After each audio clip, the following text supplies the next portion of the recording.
பாஜகங்கிற பேரிடர்ல இருந்து இந்தியா விடுதலை அடையணும்னு சொல்லி இருக்கிற முதலமைச்சர் மு.க. ஸ்டாலின் பாஜக அரசு ஸ்டிக்கர் ஒட்டுற வேலையை பார்த்துட்டு இருக்கிறதாகவும் கடப்பாறையை முழுங்கிட்டு கஷாயம் குடிக்கிற மாதிரி பழனிசாமி பெரிய பொய்ய சொல்லிட்டு இருக்கிறதாகவும் குற்றம் சாட்டியிருக்காரு.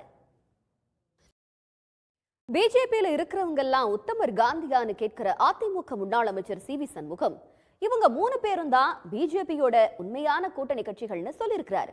அப்படி என்னதான் சொல்லியிருக்காருன்னு இப்ப பார்க்கலாம். பாஜக கூட்டணியில சுயேட்சை வேட்பாளரா போட்டியிடுற ஓ பன்னீர்செல்வத்திற்கு எதிராக 4 ஓபிஎஸ்கள் சுயேட்சை வேட்பாளர்களா களத்துல குதிச்சிருக்காங்க. சுயேட்சை வரிசையில 5 பன்னீர்செல்வம் வரிசையா இருந்தா என்னதான் பண்றதுன்னு குழம்பி போயிருக்கிறாரு ஓ பன்னீர்செல்வம்.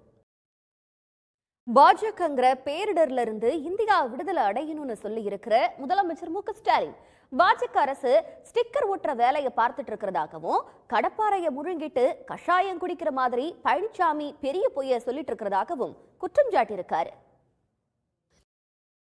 பிஜேபியில இருக்கிறவங்க எல்லாம் உத்தமர் காந்தியான்னு கேட்கிற அதிமுக முன்னாள் அமைச்சர் சி.வி. சண்முகம் இவங்க 3 பேரும் தான் பிஜேபியோட உண்மையான கூட்டணி கட்சிகள்னு சொல்லியிருக்கிறாரு.